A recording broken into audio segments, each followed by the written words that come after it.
Irmãos, conforme avisado já há algum tempo, nós, este ano, vamos ter na escola dominical um curso que tem como título de Gênesis a Apocalipse, um estudo panorâmico dos livros sagrados. Então, o que nós vamos fazer é olhar para cada livro da Bíblia e, de forma resumida, dar uma visão geral deste livro, do autor, do propósito. E gostaria que você lesse o livro em casa. Essas orientações acabam te ajudando a entender melhor o livro. Ou você lê o livro antes de vir, por exemplo, para a escola dominical, na semana. Isso também facilita. Nós não temos como descer muito a detalhes dos livros, porque este não é o nosso objetivo, por causa do tempo. Se você lembrar, tem 66 livros. Então, se nós fizéssemos um domingo por livro, você teria 66 domingos, mais de um ano, tendo visto que nós já estamos em março. Alguns livros bíblicos eu devo utilizar 2 domingos.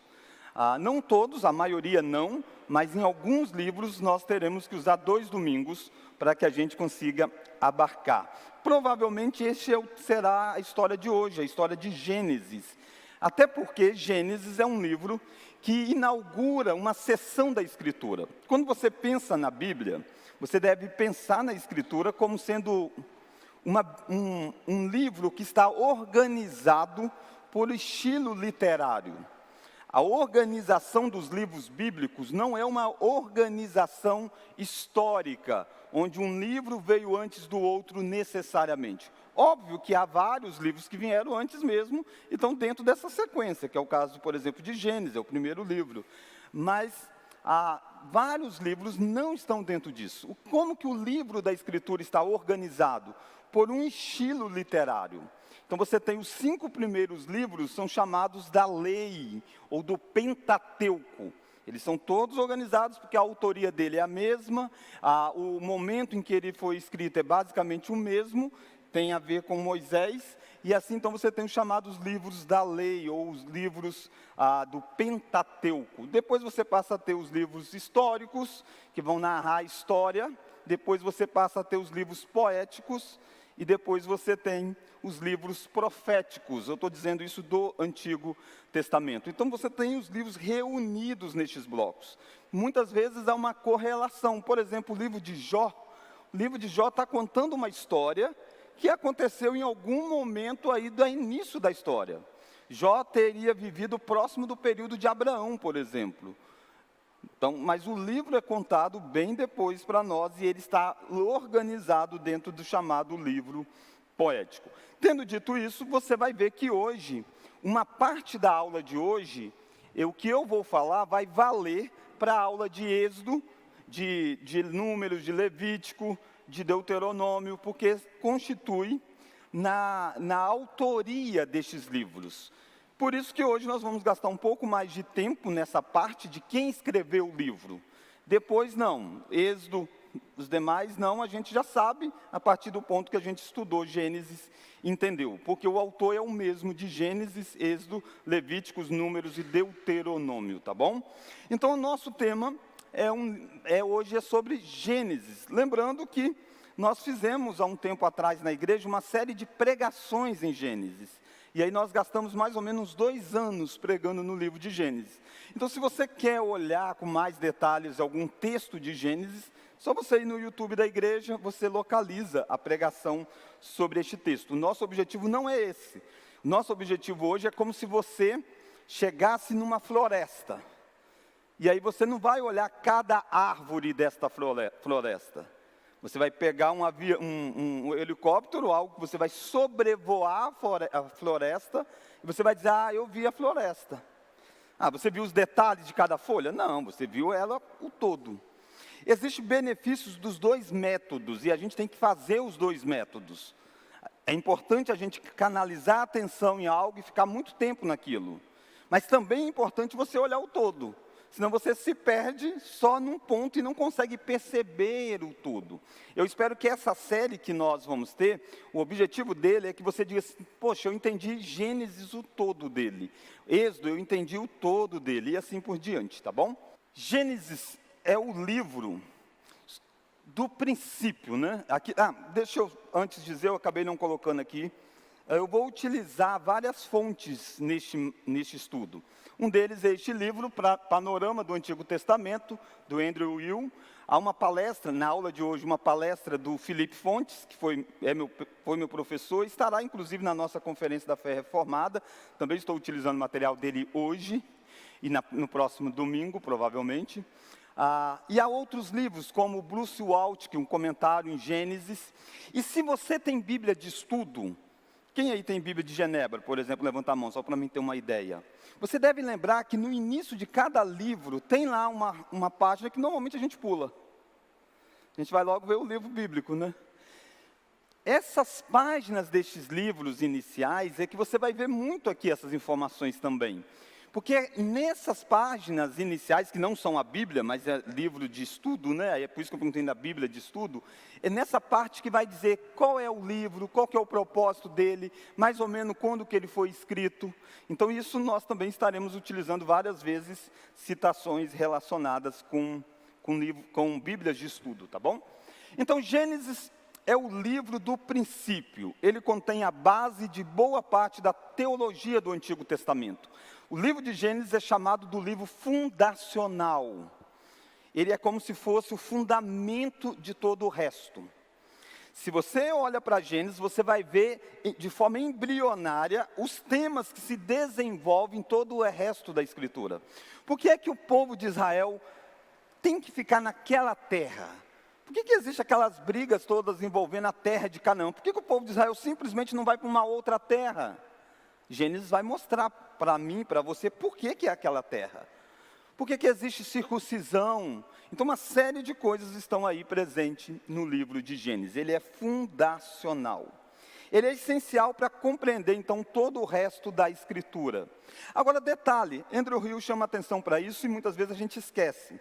O livro de Gênesis não é um livro de ciência, embora os cientistas estejam corretos em investigar suas afirmações. Tudo que Gênesis diz é verdade, seja na ciência, seja na ética e seja na religião. Agora, o livro de Gênesis não é um livro de linguagem científica. Nenhum livro da Bíblia é um livro de linguagem científica. Os termos não são científicos. Os debates não são científicos. Então, quando a gente vai para o livro, a gente tem que ter essa consciência. Nós não estamos indo para um livro que vai dialogar com os termos que a gente utiliza hoje. Tudo que ele diz sobre ciência é verdade, tudo que ele diz é verdade. Agora, a linguagem que ele usa não é uma linguagem científica, até porque este livro foi escrito por Moisés, e se Moisés usasse uma linguagem científica, durante boa parte da história, essa linguagem teria ficado sem ninguém entender, porque a ciência vai mudando ao longo do tempo. Essa é uma definição da própria ciência, ela vai avaliando os seus experimentos e vai mudando. Então, nomenclaturas, formas de enxergar, vai sendo alterado ao longo do tempo. E se você tivesse vivido há 400 anos atrás, a linguagem científica de 400 anos atrás não corresponde com a linguagem de hoje. Então, é impossível você ter uma linguagem científica que comunicasse a toda geração e vice-versa. Daqui a algum tempo, vai ser também a mesma coisa. A linguagem científica vai mudar. O que você tem hoje, muitos do que você tem hoje, daqui a algum tempo, a própria ciência vai dizer. Isso era um mito, isso era uma lenda daquele período. Então, Gênesis é um livro que não usa a linguagem científica, embora os cientistas devem olhar para Gênesis e dizer, eu preciso fazer ciência considerando que Deus é o Criador. Essa é uma afirmação muito clara lá. Que existe essa criação dentro de um espaço de tempo, e por aí vai, que são as afirmações que estão no livro de Gênesis. Segundo, Gênesis não é uma obra biográfica. Gênesis vai citar sobre Abraão, vai citar José, vai citar vários personagens, mas ele não está fazendo uma biografia desses homens. Ou seja, ele não está descrevendo tudo o que aconteceu com eles. O maior exemplo desse é Adão, por exemplo, o primeiro homem criado. Aí você fica assim, tá, mas quantos dias demorou para Adão ter sido criado para pecar? A Bíblia não diz. Por que não diz? Porque ela não está fazendo uma biografia de Adão. A Bíblia diz que Adão teve filhos e filhas. Aí você diz, qual é o nome deles? Não, a Bíblia só fala de 3 nomes. Mas teve filhos e filhas. Mas o objetivo não é fazer uma biografia de quem é Adão. Embora os fatos sobre a vida dos personagens nos ensina, embora os fatos sobre a vida dos personagens são reais. Adão existiu, Adão viveu, tudo que falou sobre Adão aconteceu, mas não falou tudo que Adão fez, porque esse não é o foco dela, ok? Ela também não é um compêndio de história. Ela não vai dizer a história de todos os povos. Ela está contando algo bem objetivo. Então, o que é o livro de Gênesis? É um livro de teologia, embora não ser organizado em forma de teologia. Mas ele é exatamente uma história real, que aconteceu, mas que foi contada com um propósito teológico. Propósito de ensinar algo a alguém. E nesse ensinar algo a alguém, coisas que não são do interesse desse ensino, simplesmente é deixado de lado, por mais que eu e você tanto desejemos saber.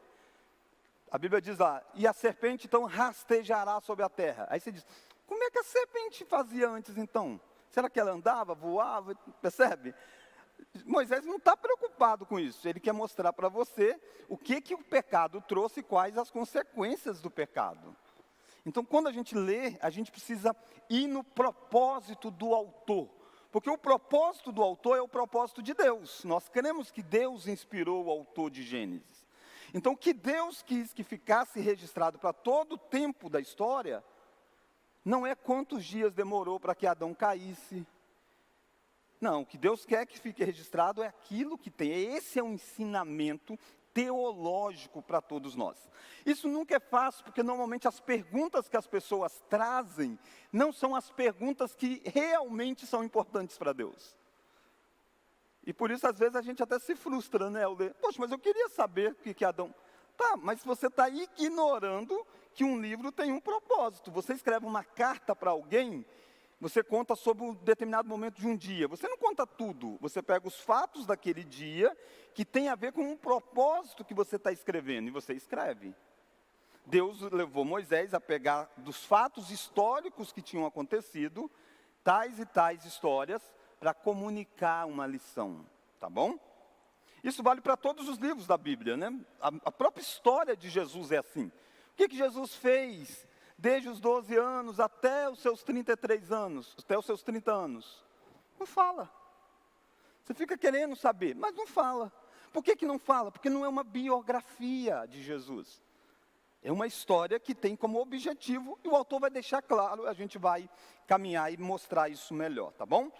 Então essa informação é importante. Por que o nome é Gênesis? De onde vem essa história do nome Gênesis? Será que Moisés deu o nome Gênesis ao livro? Não, os nomes não foram dados pelos autores bíblicos. Esse nome Gênesis é um nome que está na Septuaginta. O que é Septuaginta? Septuaginta foi a tradução feita em torno de 70 pessoas, alguns colocam 72, 74 pessoas, sábios da época, que foram traduzir o Antigo Testamento para o grego. O nome ficou conhecido como o Comitê dos 70, a Septuaginta. Esse pessoal traduziu o Antigo Testamento para o Novo Testamento, para o grego, porque a língua grega era a língua que estava dominando na cultura. Nessa tradução, então, eles dão o título do livro como Gênesis, por causa de um verso que está lá em Gênesis 2:4, que vai dizer que essa é a origem de todas as coisas. Então, daí vem o título que nós temos em português de Gênesis. Quando Jesus viveu aqui, por exemplo, e os apóstolos, essa Septuaginta já tinha sido traduzida. Você encontra várias citações dos apóstolos usando até mesmo o texto da Septuaginta, que era o texto mais conhecido da época. Então a tradução traduziu para o grego e aí colocou como título Gênesis, e a gente tem utilizado desde então. Mas a versão hebraica, e existe ainda hoje o cânon hebraico, a versão hebraica não tem o nome de Gênesis, ele tem o nome de Bereshit, que na verdade a tradição hebraica é pegar a primeira palavra do livro. A primeira palavra se torna o título do livro. Então Gênesis começa Bereshit. Então essa palavra se torna o começo do livro, até porque a palavra Bereshit significa no princípio. A ideia é basicamente algo que está na cabeça de.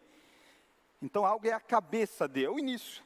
De certa forma não está antagônico à origem, que tem a ver com Gênesis, e a cabeça, o início de algo. Estão de certa forma conjugados mesmo, e fazem resumem bem o que é o livro de Gênesis. O livro de Gênesis é o livro do princípio, é o livro da origem, é o livro que inicia todas as coisas. Então daí que vem esse nome Gênesis, tá bom? O nome em si não foi dado por Moisés, então você tem o nome Gênesis dentro da Septuaginta e chega até nós, e você tem no cano hebraico o nome da primeira palavra, Bereshit, no início, no princípio, no começo.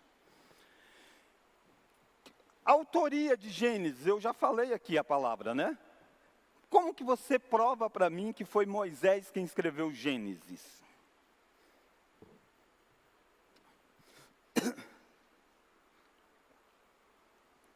Quando você abre nas cartas de Paulo,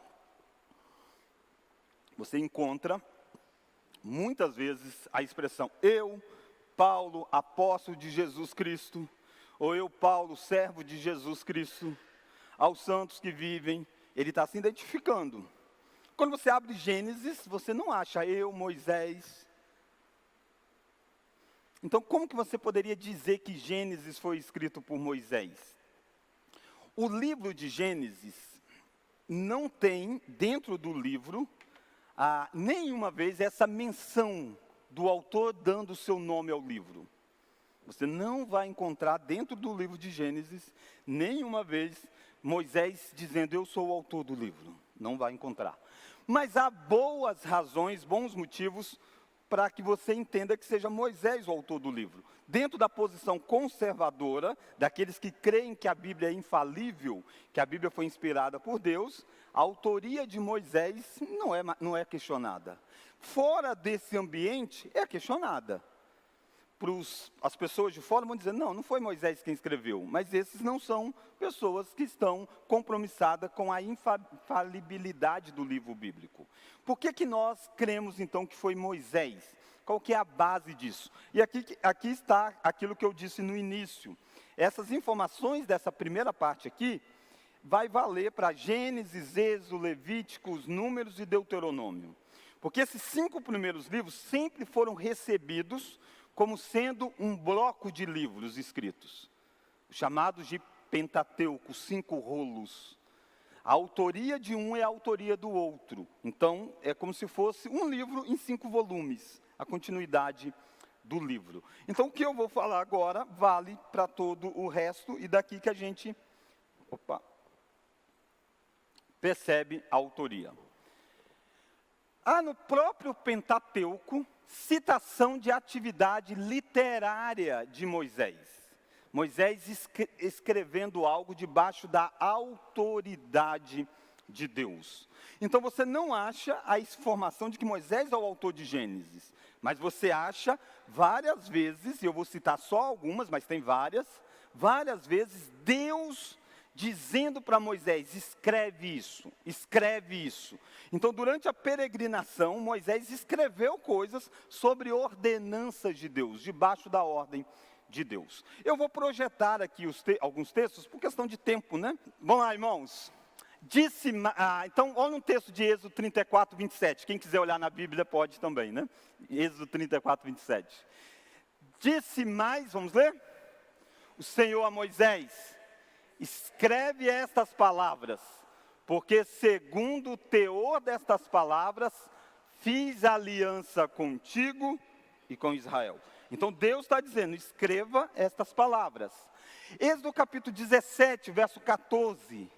Então disse o Senhor a Moisés, olha o que Deus está dizendo a Moisés, escreve isto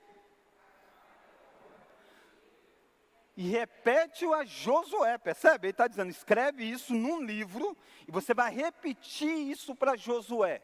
Josué deve pegar isso que você escreveu e repassar também.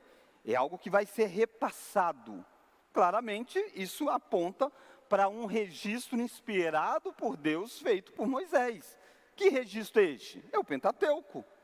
É o livro que Josué, quando vai assumir a liderança, Deus diz para Josué: Josué, tenha coragem de fazer segundo toda a lei que meu servo Moisés te ordenou. Dela não te desvie nem para a direita, nem para a esquerda. Por quê? Porque Moisés escreveu um livro, e esse livro foi repassado a Josué. Números 33, verso 2. Escreveu Moisés as suas saídas, caminhada após caminhada, conforme o mandato do Senhor. E são estas as suas caminhadas, segundo as suas saídas. Percebe? Claramente a informação de que Moisés escreveu as suas caminhadas em obediência àquilo que Deus havia ordenado. Então, o primeiro argumento que a gente tem para que você diga, foi Moisés quem escreveu, é porque Moisés exerceu uma atividade literária durante o período da peregrinação sob a ordenança de Deus. Deus ordenou, falou com Moisés, e Moisés escreveu coisas neste período. Segundo ponto, você vai olhar para os demais livros do Antigo Testamento, fora do Pentateuco, os livros históricos. Esses livros históricos, ao fazer referência aos livros do Pentateuco, eles vão chamar esses livros como sendo livros escritos por Moisés. Por exemplo, 2 Crônicas 25, verso 4.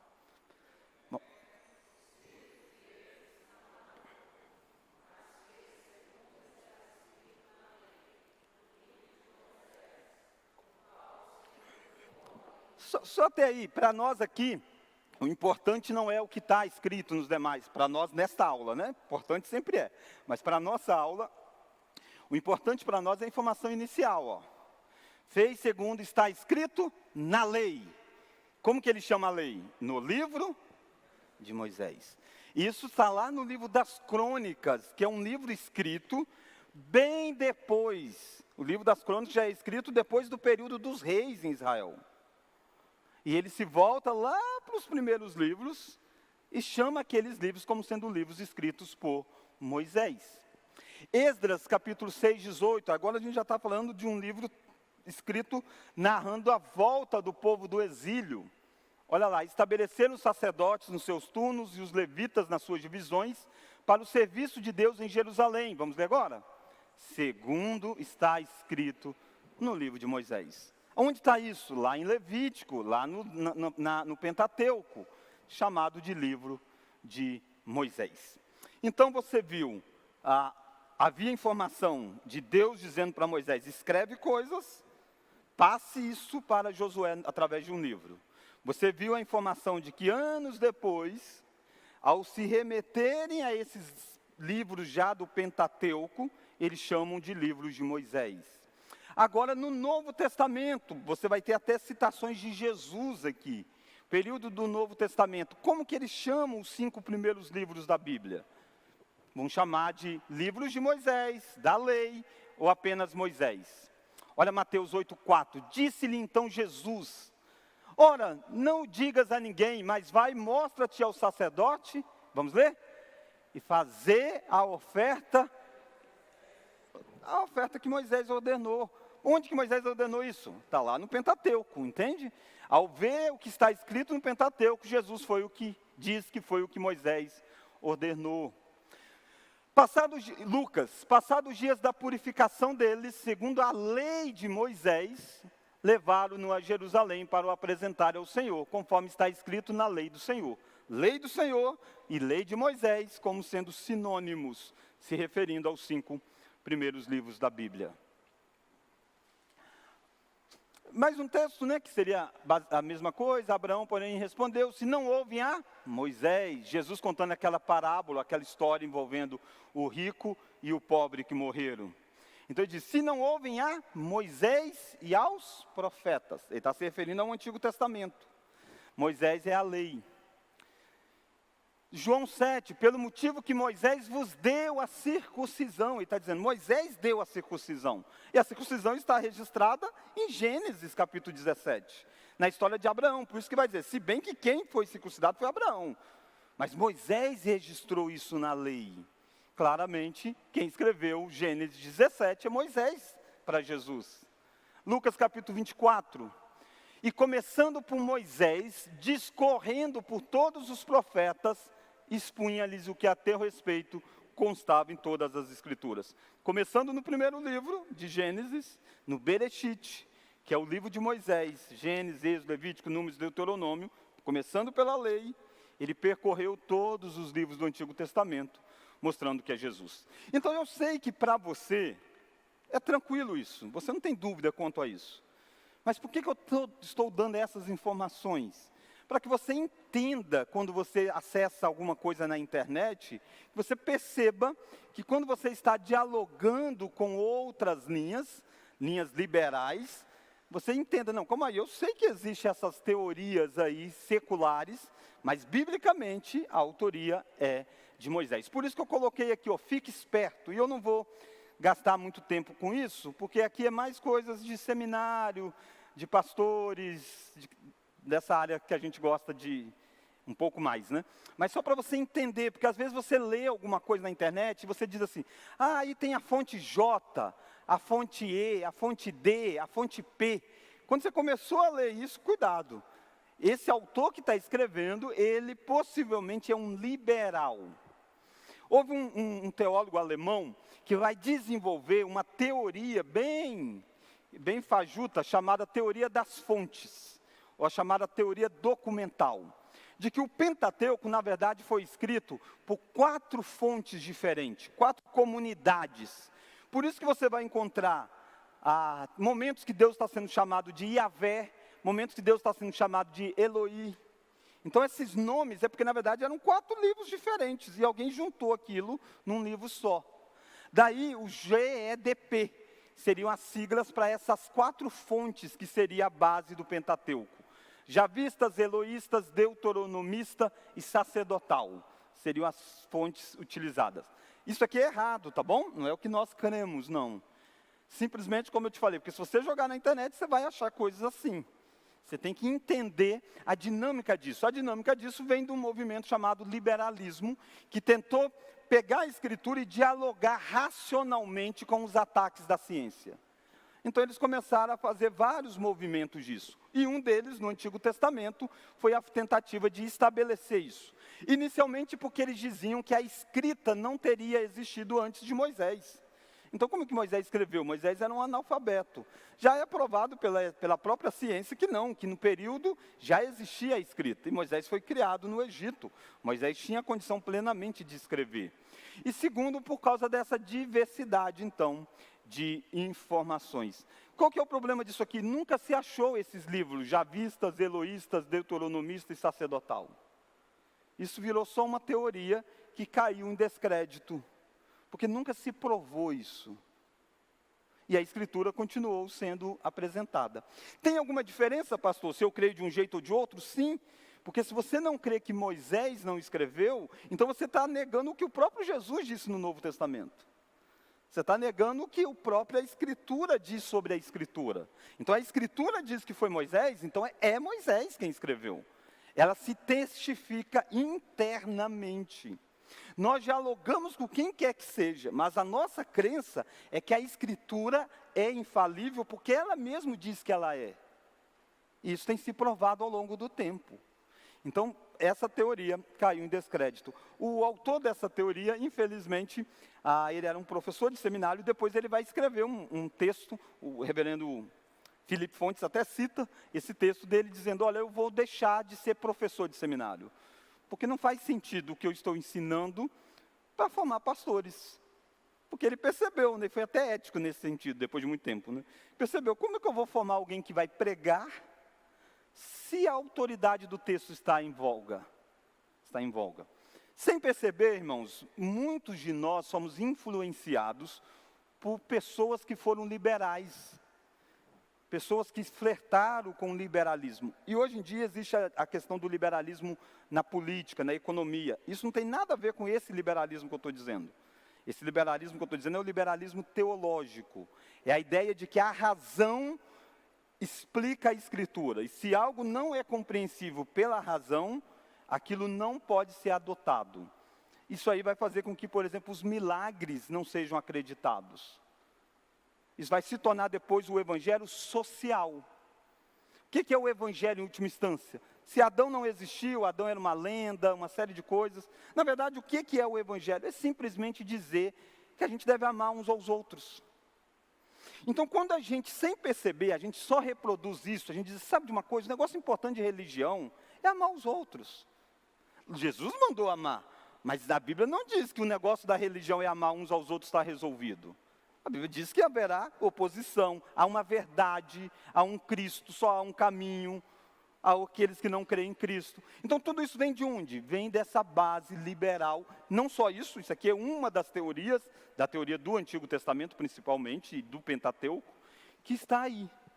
Que durante um tempo isso teve muita efervescência na Europa, e daí que hoje você olha para a Europa e diz, acabou o cristianismo. Por que a Europa enfraqueceu muito? Porque o cristianismo se tornou uma ONG.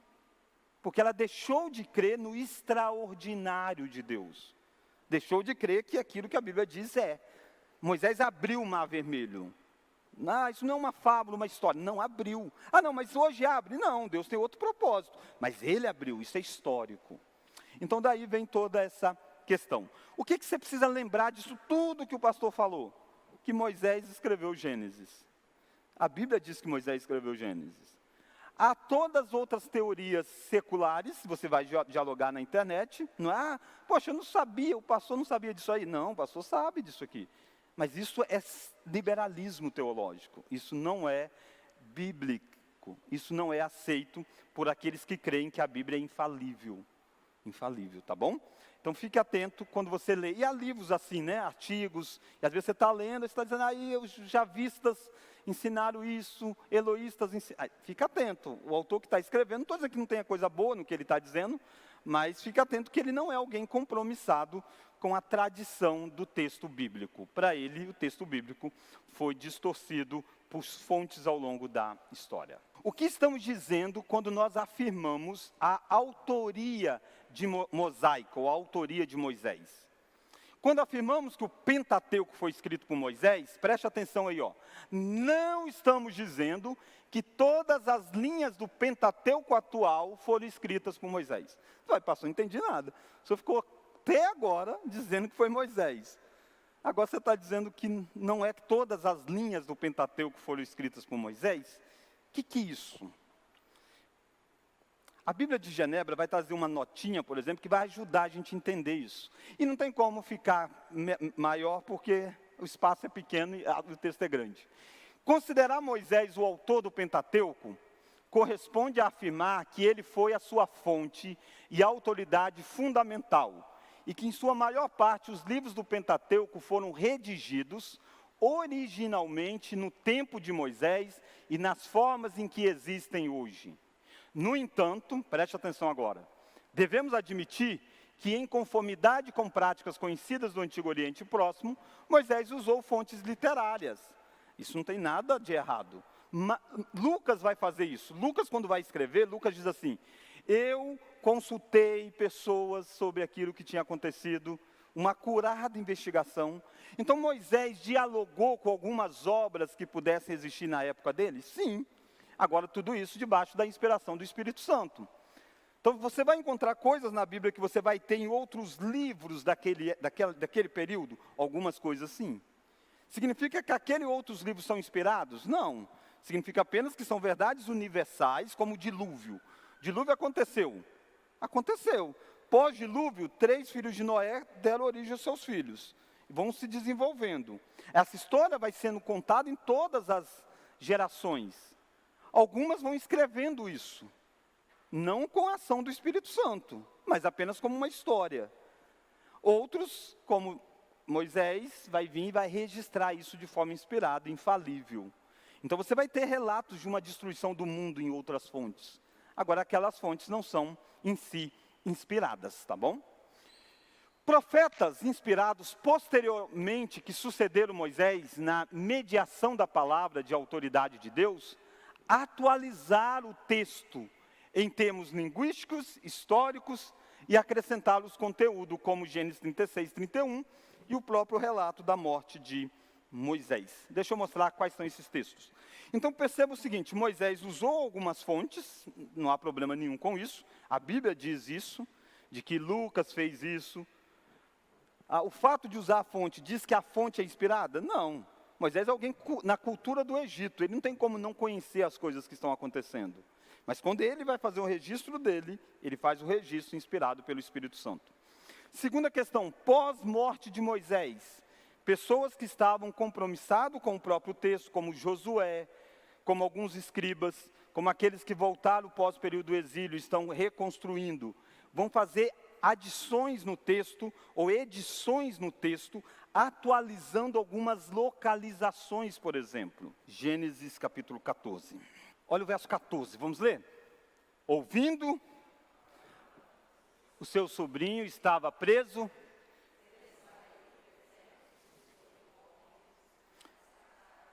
nascidos em sua casa,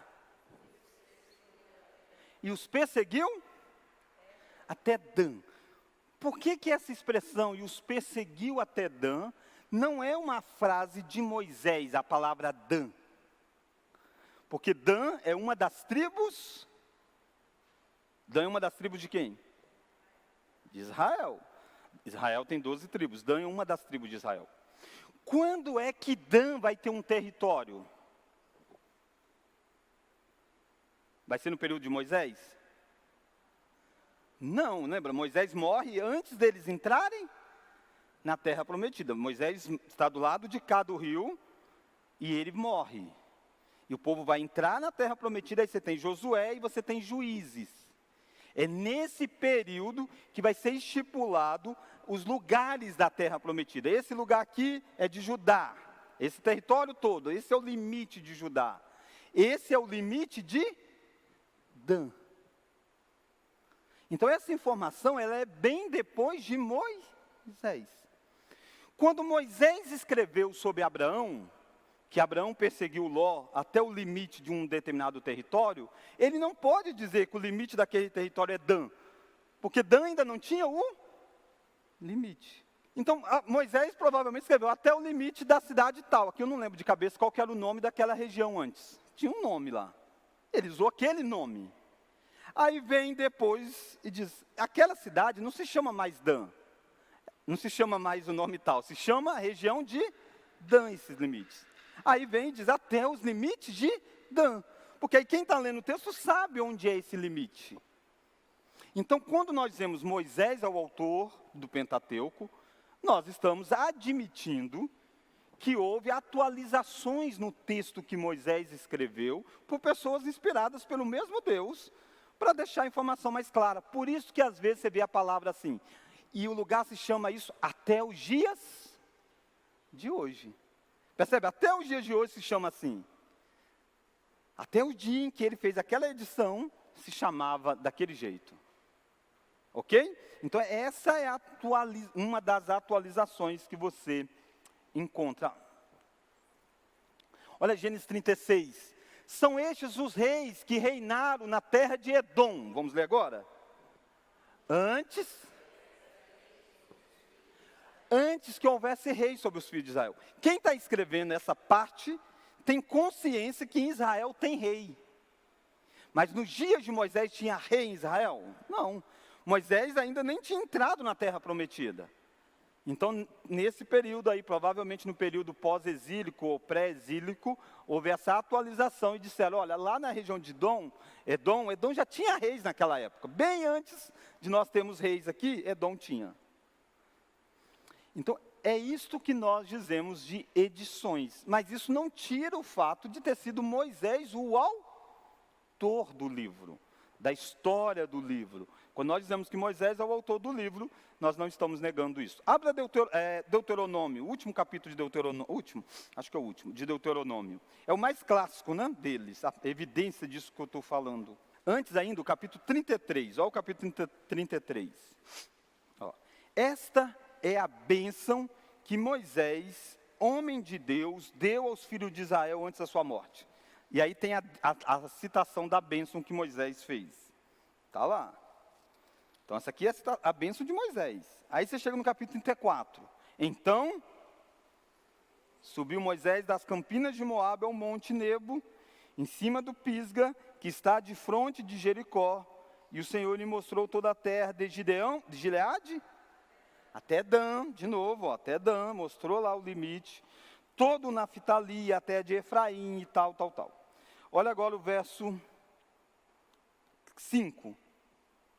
Assim morreu ali Moisés, servo do Senhor, na terra de Moabe, segundo a palavra do Senhor. Essa informação está em qual livro? Em Deuteronômio, que faz parte do Pentateuco. Mas foi Moisés quem escreveu a morte dele? Não, porque nem está assim, olha, Moisés está dizendo, eu vou morrer assim. Se tivesse assim, nós iríamos crer sem problema nenhum. Se Moisés tiver dito, então eu estou falando como eu vou morrer, aí a gente vai crer, porque Deus pode anunciar o futuro. Várias vezes ele fez isso. Mas não é esse o que o texto está dizendo, o texto está contando a morte dele.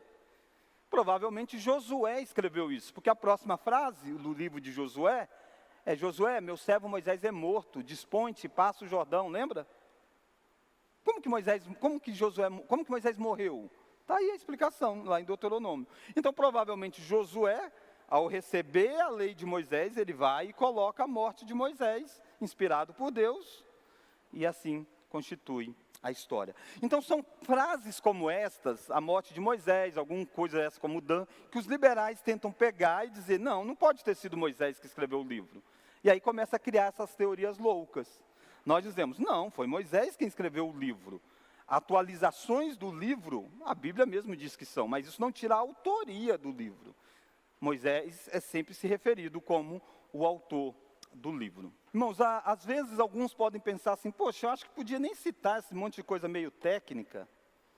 Eu tenho experiência de uma pessoa que, infelizmente, foi criado numa igreja que não dava ênfase muita informação. E aí, de repente, essa pessoa despertou para ler, né? E é bom que leia. Mas essa pessoa começou a ler coisas sem saber as linhas por detrás das coisas. E, de repente, essa pessoa se deparou com a informação de que Constantino havia mudado o dia, de sábado para domingo, em tal data. Que Constantino convocou o concílio e aí teve os livros bíblicos. Aí essa pessoa começou a dizer, sabe de uma coisa? Foi Constantino quem criou a religião. O cristianismo foi criação de Constantino. E a pessoa passou a não crer mais no cristianismo bíblico. Bagunçou a mente toda. Por quê? Porque a gente tem que dizer, não, Constantino reuniu lá com o concílio, mas existe isso. O que Constantino fez foi validação. Então, por isso que eu estou dando informações como essa, porque você vai ver lá, nossa, tem uma fonte JP. Não, calma, isso tudo, a história está aí, os conservadores já se depararam com isso, já debateu isso, a gente superamos isso tranquilamente. As regiões que abraçou isso, virou ecumênico e acabou. E acabou a religião. Então, cuidado com o ecumenismo que vem desse liberalismo, onde não existe mais uma verdade do texto bíblico, tá bom? Ok, tendo feito tudo isso, qual é o propósito do livro de Gênesis? Será que Gênesis foi escrito para quê? Quem quer arriscar aí? Sem olhar na Bíblia de Genebra, né? Eu já mostrei um caminho de cola, né? Qual que é o propósito do livro de Gênesis? Porque não escreveu para tudo, né? Tem um propósito. Relacionamento de Deus com o homem. Também, mas pode ter um propósito mais específico, que enquadra isso. Mas tem algo assim, é aquilo lá, ó, a setinha, que vai no alvo, né? Vamos pensar o contexto em que o livro foi escrito. Por isso que essa briga toda para nós é importante. Gênesis foi escrito quando? Foi escrito depois que Israel já tinha uma nação, já dominava uma terra, e aí vão criar uma história para validar isso? Não, para nós isso é bem anterior a tudo isso. Então Gênesis foi escrito em que momento?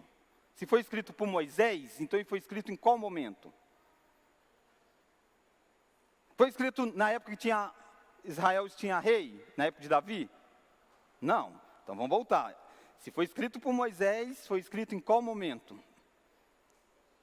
Depois que ele saiu do Egito e antes de Israel entrar em Canaã. Esse é o momento.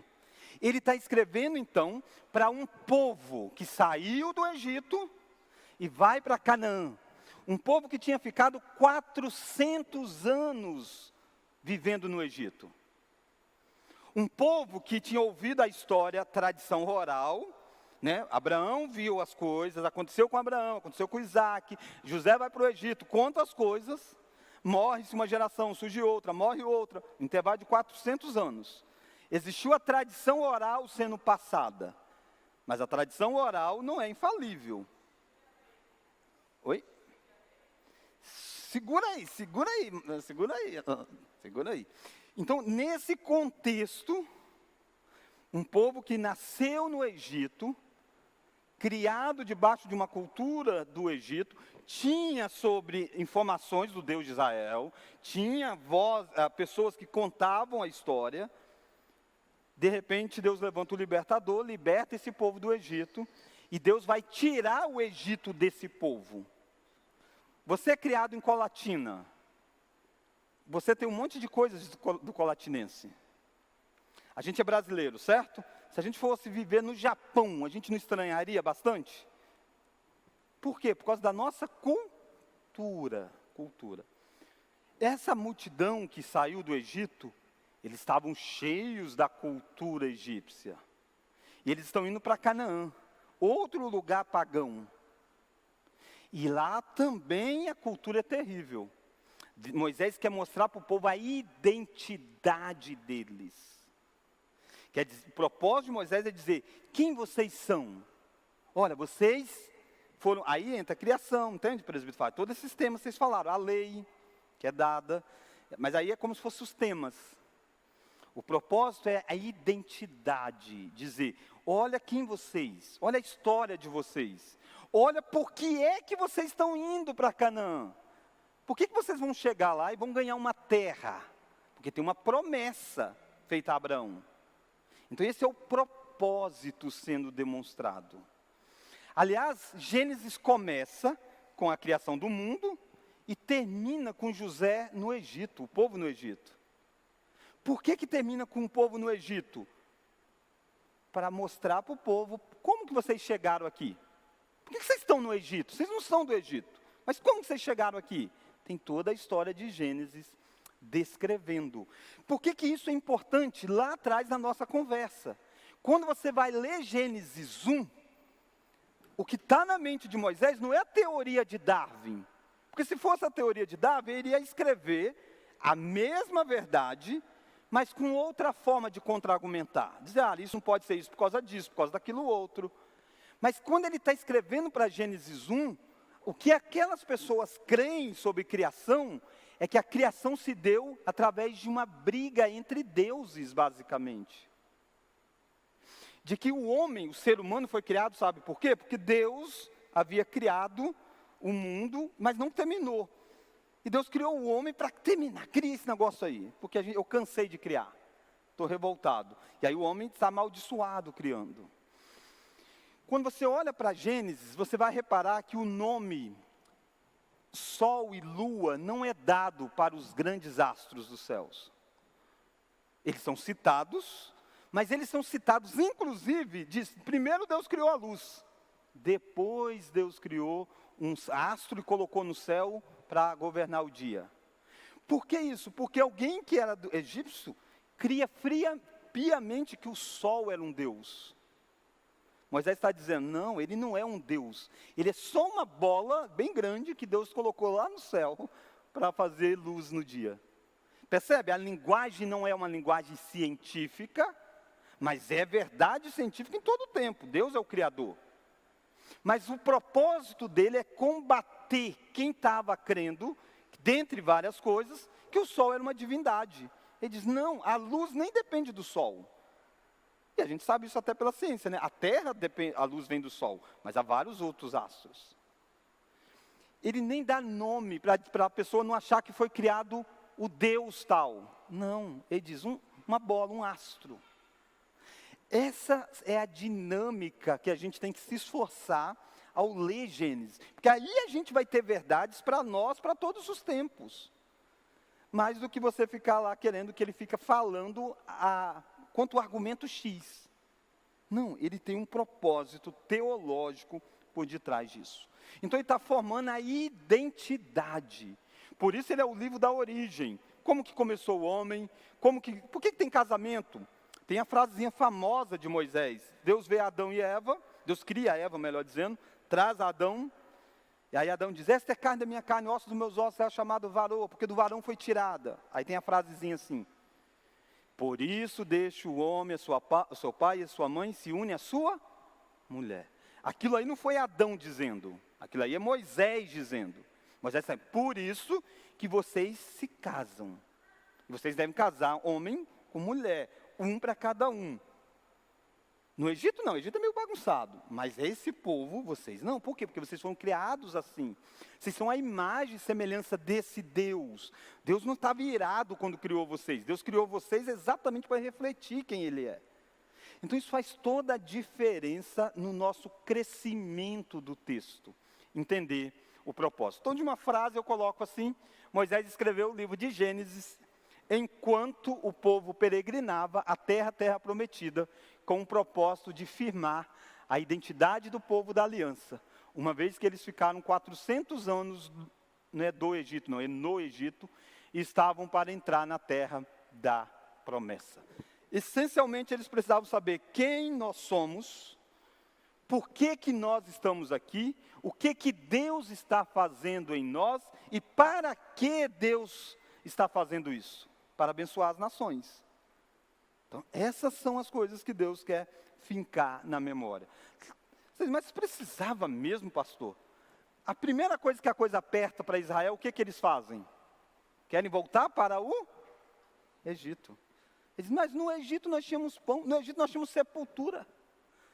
Percebe a dificuldade de entender? Não, vocês são mais do que o Egito, existe uma promessa que tem sobre vocês. Então é isso que vai acontecer. Lembra que esse povo, quando chega para entrar, num momento da história, eles não querem entrar, eles temem os espias. Aí eles precisam rodar 40 anos. Moisés está escrevendo Gênesis, dizendo para eles, vocês precisavam aceitar o desafio de entrar na terra, porque essa terra pertence a vocês há mais de 400 anos atrás. Deus prometeu para Abraão. Deus disse para Abraão que essas coisas iriam acontecer. E interessante que boa parte de Êxodo é a saída, né? Êxodo já começa a narrar os acontecimentos. Gênesis são coisas que antecedem os acontecimentos. Boa parte das coisas em Gênesis, eles estavam desfrutando daquele cumprimento. Por que um israelita era circuncidado, por exemplo? Porque lá em Gênesis 17, Deus tinha dito, deve circuncidar. Deus falou com Abraão, você e a sua descendência devem circuncidar. Com 8 dias circuncida. Aí Moisés escreve isso dizendo, olha, isso está lá atrás para a gente. Quando aquele povo está herdando coisas, eles estão herdando porque Deus diz para Abraão, Abraão, em ti serão benditas. Não é à toa que aquele povo vai sempre ser conhecido como Deus. Eles sempre se referem a Deus como Deus de Abraão, de Isaac e de Jacó. Onde está a história do Deus de Abraão, de Isaac e de Jacó? Como que Deus se relacionou com esses três? Em Gênesis. Entendeu? Então, por isso que eles vão sempre dizer, Deus de Abraão, de Isaac e de Jacó. Se não tivesse Gênesis, isso era muito vago. Eu não sei o que Deus de Abraão é. Não sei o que Deus fez com Abraão. Quem leu Gênesis pela primeira vez nunca tinha visto Abraão. Nunca tinha visto Isaac. Tem um intervalo de tempo enorme. Só entre José e esse pessoal tem mais de 400 anos. Mas Deus está afirmando a identidade deles, mostrando essa dinâmica. Ok, irmãos, então a gente viu o propósito. Eu vou então fazer aquilo que eu havia comunicado com vocês. Mas eu quero só mostrar para você aqui algumas coisas que a gente vai fechar na próxima aula, tá bom? O livro de Gênesis, ele tem 10 vezes essa palavra toledot. 10 vezes estruturado disso. É como se fosse um livro que tivesse, na verdade, juntos 10 livrinhos. Essa expressão toledot, essa é a linhagem de, ou essa é a história de. Olha como que elas vão aparecerem. Essa é a linhagem dos céus e da terra, Gênesis 2 até capítulo 4, 26. Essa é a linhagem de Adão, do capítulo 1 até o capítulo 6, verso 8.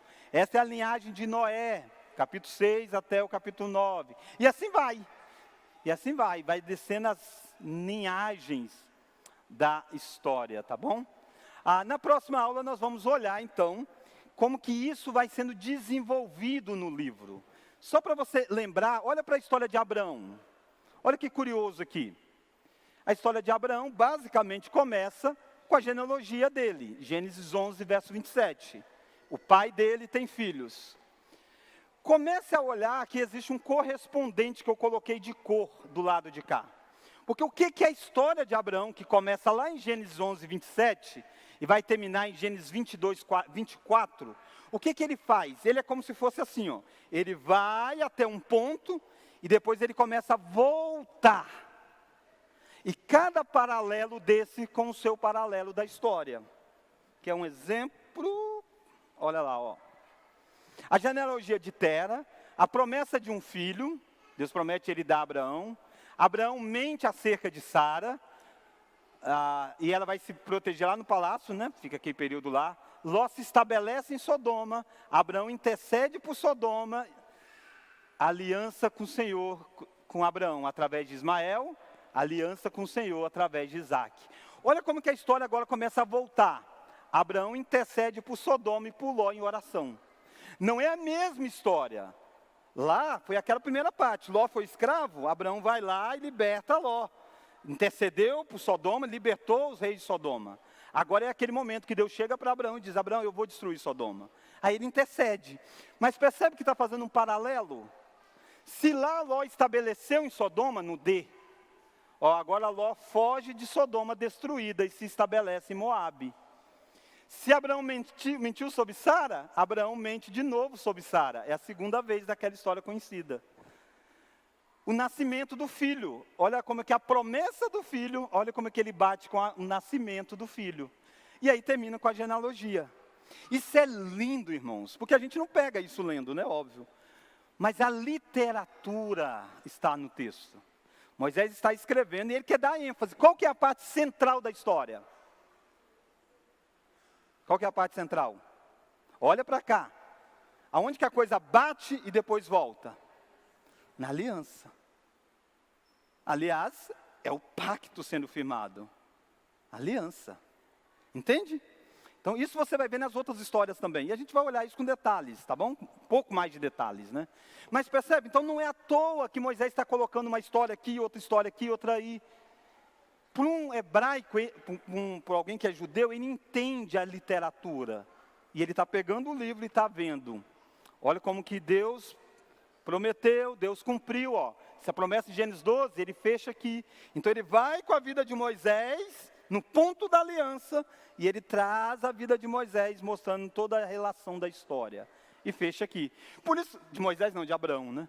Por isso que não vai ter outras coisas muito sobre Abraão. Você diz, mas eu queria saber tal coisa. Tá, mas vai quebrar o propósito. O propósito dele é dar ênfase para isso aqui. Não dá para você falar de Abraão sem perceber a aliança que tem. Isso é importante o povo saber de toda a história. Irmãos, nós nessa manhã, o que nós vimos? Nós vimos principalmente a autoria do livro, vimos o propósito do livro. E começamos a ver, então, como que esse propósito se aplica. Aí foi só o detalhe. Você diz, pastor, eu não entendi nada desse monte de cor sua aí. Isso aqui deixa que no domingo que vem a gente volta a ela, tá bom? Volta a ela a partir dessa parte. Vamos orar? Ó Deus, agradecemos porque nós podemos ler a Tua palavra que é inspirada.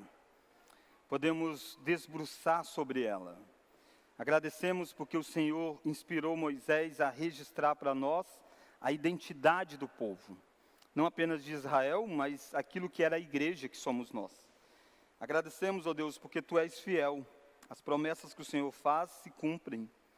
Pedimos, ó Deus, que nós possamos olhar para Gênesis novamente, convictos de que o Senhor é o Criador. Nós vivemos dilemas profundos no nosso tempo, de paganismo, de falso cientificismo, e muitas vezes, ó Deus, nós somos tomados e perdemos a nossa identidade de um Deus criador, de um Deus que está tratando conosco como pessoas diferentes, porque o Senhor fez aliança com um grande representante, e esse representante é Cristo. Pedimos que dê a nós um resto de domingo abençoado, prepare o nosso coração para logo mais ouvirmos a Tua voz, adorar a Ti em espírito e em verdade. Oramos em nome de Jesus. Amém.